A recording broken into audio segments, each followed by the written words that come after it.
ఇలా కాలం కొనసాగుతూ ఉంటుంది. వరుణ్ రాజ్ మనోనిధికి అప్పుడప్పుడు మెసేజ్ చేస్తున్నాడు. కానీ ప్రేమతో కాదు, టైంపాస్ కోసం. కానీ మనోనిధి మాత్రం సీరియస్గానే లవ్ చేస్తుంది.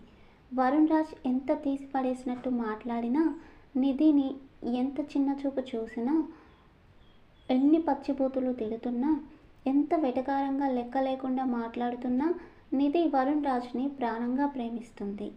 ఇలా కాలం కొనసాగుతూ ఉంది. మనోనిధి ఆలోచిస్తూ ఉంటుంది, వరుణ్ రాజ్ని నేను ప్రేమిస్తున్నట్టుగా తను నన్ను ప్రేమించట్లేదు. తన మాటల్లో కామం తప్ప ప్రేమ కనిపించట్లేదు. తను నన్ను ప్రేమించినా పెళ్లి చేసుకోడు. ఎందుకంటే తన ఫ్యామిలీ గురించి ఆలోచిస్తాడు. వారి ఫ్యామిలీ ఒప్పుకోదు. తన ఫ్యామిలీ ఒప్పుకోదు.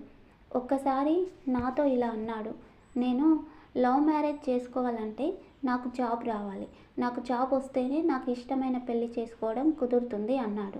అయితే నేను తనకి జాబ్ వచ్చేదాకా తనని డిస్టర్బ్ చెయ్యను. పైగా తను కోరుకున్న విధంగా నేను లేను. తను పెళ్లి చేసుకోబోయే అమ్మాయి ఇలా ఉండాలి, అలా ఉండాలి, ఈ లక్షణాలు కలిగి ఉండాలి, ఆ లక్షణాలు కలిగి ఉండాలి అని చాలామంది అనుకుంటారు. అలాగే వరుణ్ రాజ్ కూడా తను చేసుకోబోయే అమ్మాయి అనుపమ పరమేశ్వరన్లా ఉండాలి అనుకున్నాడు. నాకున్న టెన్షన్స్కి, నాకున్న ఈ ప్రాబ్లమ్స్కి, నా ముందు ఉన్న పరిస్థితులను బట్టి చూస్తే, తను అనుకున్న విధంగా నేను అయ్యే చాయిసే లేదు. నేను అలా లేకపోయినా నాపై తనకి ప్రేమ పెరిగిపోవచ్చు. తనతో నేను ఇలాగే ప్రేమ కొనసాగిస్తూ లవ్ని కంటిన్యూ చేస్తే, నాలాగే తను కూడా ప్రేమించడం మొదలు పెడితే అప్పుడు ఇద్దరం బాధపడాల్సి వస్తుంది. ఇప్పుడు నేను ఒక్కదాన్నే బాధపడుతున్నా.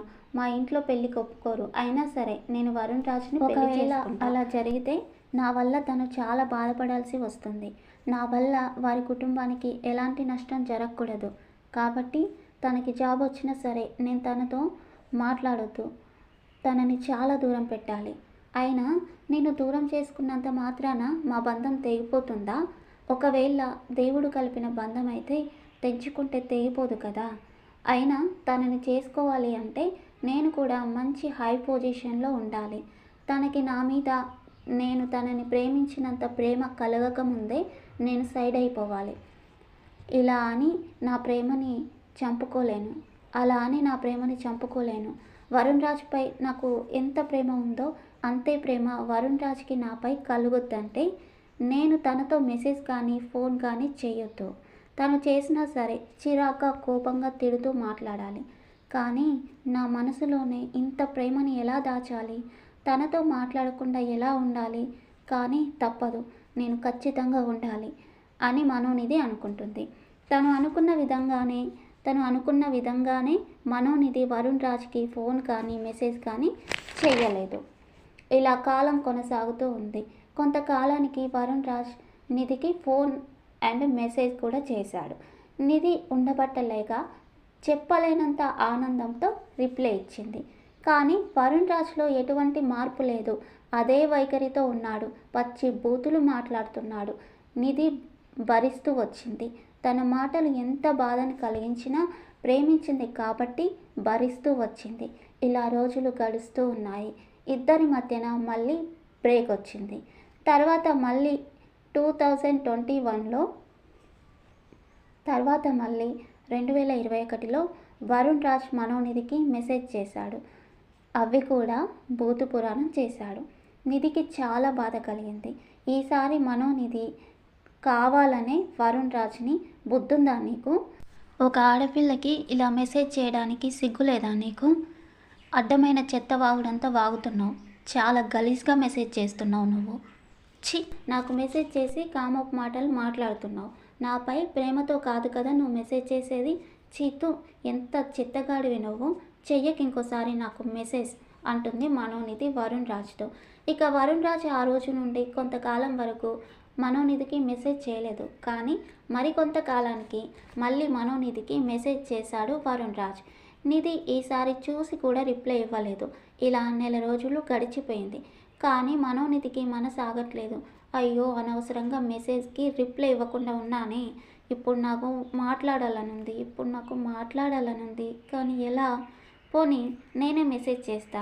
వామ్మో వద్దులే, ఇప్పటికే ఆ మనోనిధి నాకు ఇష్టం లేకపోయినా నాకు ఫోన్ మెసేజ్ చేసి విసిగిస్తుందని అందరికీ చెప్పుకుంటున్నాడు, తన ఫ్రెండ్స్తో అందరికి కూడా. మళ్ళీ నాకల్లా నేనే చేస్తే చీప్గా చూస్తాడు, తగ్గొద్దు నేను. అయ్యో, కానీ నా వల్ల అవ్వట్లేదు కదా. తగ్గితే తప్పేముంది నా ప్రేమ కోసం. చీప్గా చూస్తే చూడని, నా వరుణ్ రాజ్నే కదా, ఏమవుతుంది, చేద్దాం అని ఫోన్ పట్టుకుంటుంది నిధి. ఈ నెల రోజులు వెయిట్ చేస్తా, ఇక 2 రోజులు ఎదురు చూద్దాం, తనే చేస్తాడేమో అని మళ్ళీ ఫోన్ చేయకుండా ఊరుకుంటుంది నిధి. ఇలా రోజులు గడిచిపోతూ ఉన్నాయి. నిధి రోజు ఫోన్ చేయాలి అనుకుంటుంది, ఆగిపోతుంది. ఒకరోజు మనోనిధి డిగ్రీ ఫైనల్ ఇయర్లో ఉన్నప్పుడు నల్గొండ ఉర్సులో సౌందర్య మనోనిధి షాప్స్ అన్నీ చూసుకుంటూ తిరుగుతూ ఉన్నారు. అప్పుడు ఆ ఉర్సులో పచ్చబొట్టు టాటూ వేస్తున్నారు. వరుణ్ రాజ్ పేరుని పచ్చబొట్టు వేయించుకోవాలి అనుకుంటుంది మనోనిధి.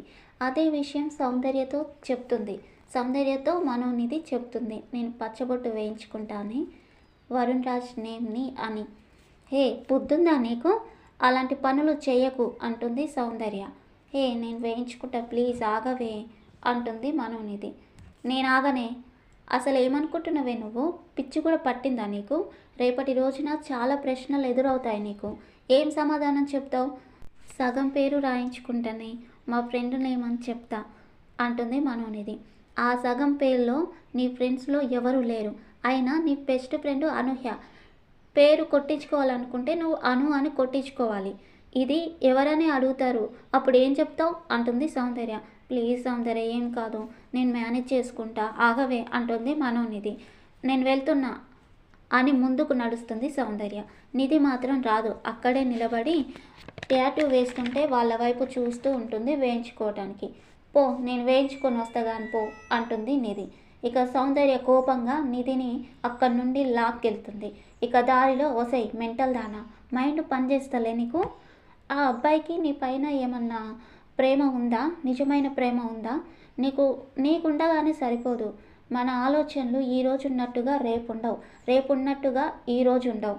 ఈరోజు రైట్ అనుకున్నది రేపు తప్పు అవ్వచ్చు. 2 సైడ్స్ లవ్ చేసుకుంటేనే ఆ జంట పెళ్లి చేసుకోవడం మహా కష్టం. అలాంటిది నువ్వెలా అనుకుంటున్నావే జీవితం అంటే అంటుంది సౌందర్య. తనకి నాపై ప్రేమ లేకపోతే ఏంటి సౌందర్య, తనపై నాకు ఉంది కదా ప్రేమ, తనపై నాకు ప్రేమ ఉంది కదా.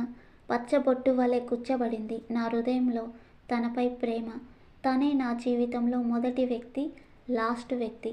తను పెళ్లి చేసుకోకపోయినా నేను లైఫ్ లాంగ్ పెళ్లి చేసుకోకుండా ఇలాగే సింగిల్గా సోలోగా బతికేస్తా, ఇలా సింగిల్గా ఉండిపోతా అంటుంది మనోనిధి. ఆ మేరీ జాస్మిన్తో కలిసి దానిలాగా మాట్లాడకు. అది మాట్లాడే ఆ తికమక కవిత్వపు భాష నువ్వు నేర్చుకొని పచ్చబొట్టు గిచ్చబొట్టు అంటూ నాటకాలు ఆడుతున్నవాని అంటుంది సౌందర్య. ఇలా వీరి మధ్యన కొద్ది సంభాషణ జరుగుతుంది. ఇలా రోజులు గడిచిపోతూ ఉన్నాయి. 2021 కాస్త 2022గా అయిపోయింది. 2021 కాస్త 2022గా అయిపోయింది. అది 2022.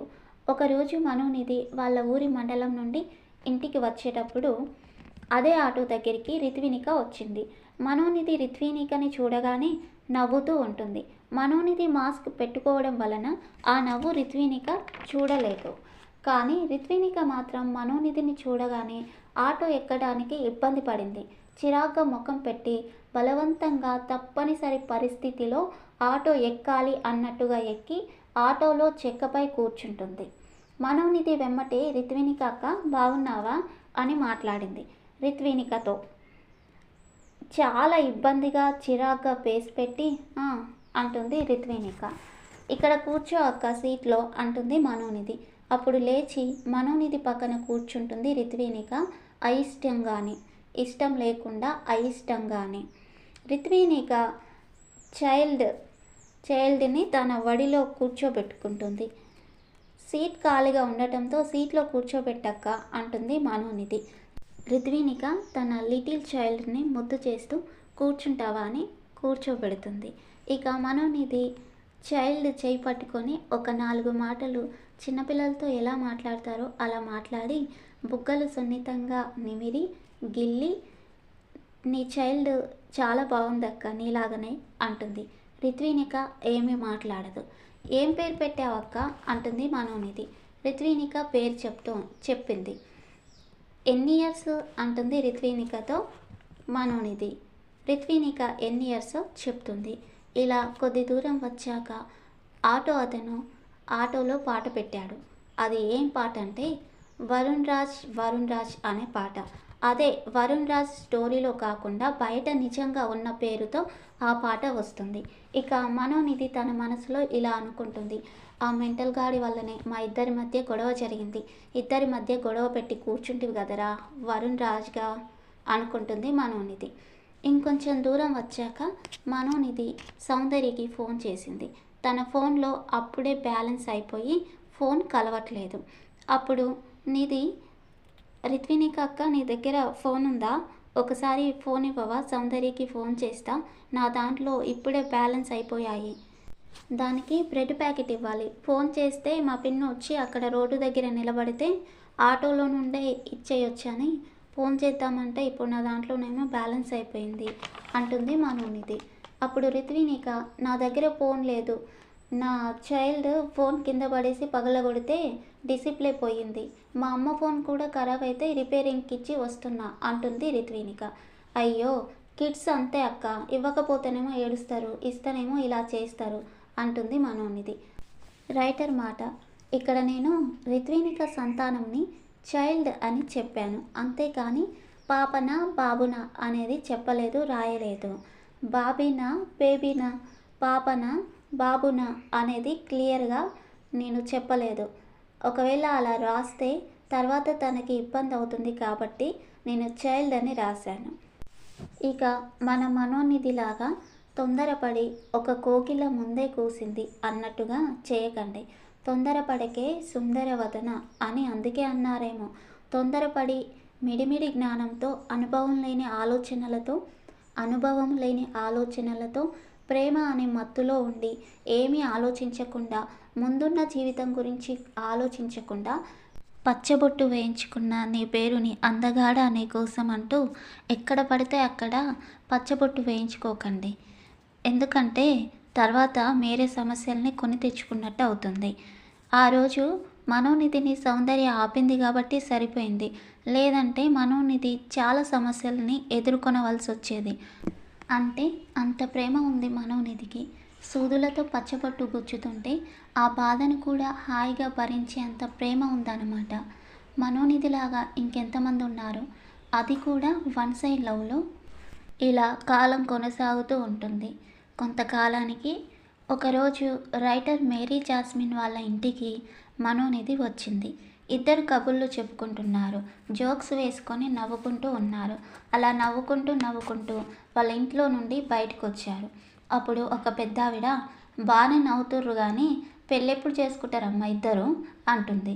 పెళ్ళి లేదు గిల్లి లేదు అని నవ్వింది మనోనిధి. తర్వాత ఇద్దరు కలిసి షాప్ దగ్గరికి మాట్లాడుకుంటూ వెళ్తున్నారు. వారికి దారి మధ్యలో ఇంకొక ఆమె కనిపించింది. అప్పుడు మేరీ జాస్మిన్, తొందరగా పదవే, ఆమె చూసిందంటే సతాయిస్తుంది అంటూ త్వరగా వెళ్తుంటే ఆమె ఇలా అంటుంది, ఏ పిల్ల ఓయ్ ఆగవు, రింగ అట్లా ఉరుకుతున్నావు అంటుంది. ఏందమ్మమ్మ చెప్పు అంటుంది మేరీ జాస్మిన్. పెళ్ళెప్పుడు చేసుకుంటావే అమ్మ, ఇంకా నీ తోటోళ్ళందరూ పిల్లతల్లులు అవుతుంటే కాడ పిల్లగాడుండు చేసుకో అంటుంది ఆమె. వాళ్ళు పిల్లతల్లులు అయితే నాకేంటి, వాళ్ళు 10th అయిపోగానే ఇంటర్ అయిపోగానే చేసుకున్నారు, కొంతమంది 8th 9th క్లాస్లోనే పెళ్లి చేసుకున్నారు అంటుంది మేరీ జాస్మిన్. గా ఊళ్ళో పిల్లగాడుండు, నువ్వు ఉన్నావని చెప్తా, మీ ఊళ్ళో పెళ్ళికి పిల్లలుంటే చెప్పమన్నారు వాళ్ళు, చేసుకో నేను మాట్లాడతా అంటుంది ఆమె. ఎందుకు, నేను నీకు కనిపించడమే పాపం, అంటే పెళ్లి చేసుకో అని నసపెడుతున్నావు, ఎందుకు నా పెళ్లి గురించి గుచ్చి అడుగుతున్నావు, నువ్వు నాకు సంబంధాలు చూడాల్సిన పని లేదు, నాకు అందరూ ఉన్నారు, నా వాళ్ళు నాకు చాలామంది ఉన్నారు, నువ్వేం నాకు సంబంధాలు చూడాల్సిన అవసరం లేదు, నా పెళ్ళిపై నాకంటే నీకే ఎక్కువ ఇంట్రెస్ట్ ఉంది కదా, నువ్వు చేసుకో మళ్ళీ పెళ్ళి అంటుంది మేరీ జాస్మిన్. మీ తాతనేడికి తోలుదాం మరి, మీ తాత ఎటు పోతాడు పిల్ల మరి అంటుంది ఆమె. ఏమో ఎటన్నా తోలుకో అంటుంది మనోనిధి. మీ తాతనన్న చేసుకోరాదు అంటుంది ఆవిడ. నువ్వే చేసుకో అంటుంది మేరీ జాస్మిన్. అని అమ్మ ఇంకెన్నిసార్లు చేసుకోను నేను, ఎందుకే అమ్మ అట్లా కోపడుతున్నావు, పో ఇంక పో పో ఎడుకుపోతున్నావుగా అంటుంది ఆవిడ. ఏదో ఉండబట్టలేక అడిగిన అంటుంది ఆవిడ. నువ్వే కాదు, నీలాంటి వారు చాలామంది తయారయ్యారు నాకు ఈ మధ్య. పెళ్ళెప్పుడు అని అడగడం వేరు, అది నార్మల్గా ఎవరైనా అడుగుతారు, అందులో తప్పులేదు. కానీ అదే పనిగా అర్థం పర్థం లేకుండా పెళ్ళి గురించి సలహాలు ఇస్తారు చూడు, అది నచ్చదు నాకు. ఎవరి పరిస్థితులు వారికి ఉంటాయి. మీరేమైనా నా పెళ్ళి చేస్తారా మీ ఇంట్లో మనీతో, మీ ఇంట్లో డబ్బులతో? లేదు కదా అంటుంది మనోనిధి. మేమెందుకు చేస్తామే తల్లి, మా ఇంట్లో పైసలతో నీ పెళ్ళి అంటుంది ఆవిడ. మరి గప్చిప్గా నోరు మూసుకొని కూర్చోండి, అయినప్పుడు అవుతుంది, అప్పుడు పిలుస్తా వచ్చి 4 అక్షంతలేసి 4 ముద్దలు తిని, 4 అంటే 4 కాదులే కడుపు నిండా తినిపోరి. మీరిచ్చే గిఫ్ట్స్ కట్నాలు కూడా నేను ఆశించను. ఏ రావే నిధి అంటూ వెళ్తుంది మేరీ జాస్మిన్. ఇక కొద్ది సమయం తర్వాత ఇంటికొచ్చాక, ఏమైందే అంత సీరియస్ అయినావు, నువ్వు అలా అవ్వవు కదా, పెళ్ళా అంటూ నవ్వి సైలెంట్ అయిపోతావు కదా అంటుంది మనోనిధి. ప్రతిసారి బాగా విసిగిస్తుందే, ఆమె చెప్పే విధానం అస్సలు బాలేదు. ఆడపిల్లగాడుండు గీడపిల్లగాడుండు చేసుకో చేసుకో అని బలవంతం చేస్తుంది. నీ నెంబర్ ఇయ్యి, ఆ పిల్లగానికి ఇస్తా అన్నది మొన్న అంటుంది మేరీ జాస్మిన్. ఇదెక్కడ తగిలిందే నీకు సోదిమొకంది అంటుంది నిధి. ఇక కొద్ది సమయం తర్వాత, 1 గంట తర్వాత, మరి నిధి నువ్వెప్పుడు చేసుకుంటావు పెళ్ళి అంటుంది మేరీ జాస్మిన్. నీకు తెలియంది ఏముంది, ఈ ప్రేమ తాలూకు జ్ఞాపకాలు నన్ను వెంటాడుతుంటే నేను పెళ్ళి ఎలా చేసుకోను? అప్పుడే తరుణి వస్తుంది మనోనిధి మేరీ జాస్మిన్ల దగ్గరికి. ఆయన తప్ప నువ్వెవరినైనా ఊహించుకో, పొయ్యి ఆ తలకు మాసినోన్ని లవ్ చేసింది, ఆల్రెడీ లవర్ ఉన్నోన్ని అంటుంది తరుణి. దానికి తెలియదు కదనే పాపం అంటుంది జాస్మిన్. అయినా నీకు వరుణ్ రాజ్ గురించి ముందే తెలిసినప్పుడు నాకు చెప్పొచ్చు కదా అంటుంది మనోనిధి. అమ్మా నీకా తల్లి, సరే ఏదైతే అది అయింది అని ఈరోజు ఎలాగైనా మనోనిధికి చెప్పాలి ఈ విషయం అని నేను లత వచ్చాం నీకు చెప్పడానికి. అప్పుడు నువ్వేం చేసావే, వరుణ్ రాజ్ కళలో ఎవరు నువ్వు లవ్ చేస్తుండే అని ఏడ్చినావు అంటుంది తరుణి. అప్పుడు మేరీ జాస్మిన్ నవ్వుతుంది. సరే కానీ నీ పెళ్ళి ఎప్పుడే అంటుంది తరుణి మేరీ జాస్మిన్ని. ఇప్పుడే ఒక ఆమెను తిట్టిన పెళ్ళి గిల్లి అంటే నువ్వు కూడా తిట్టించుకోవాలనుకుంటున్నావా అంటుంది మేరీ జాస్మిన్. తిడితే తిట్టినవేం కానీ నాకు ఆన్సర్ దొరికితే చాలు, ఎప్పుడు నీ పెళ్ళి అంటుంది తరుణి.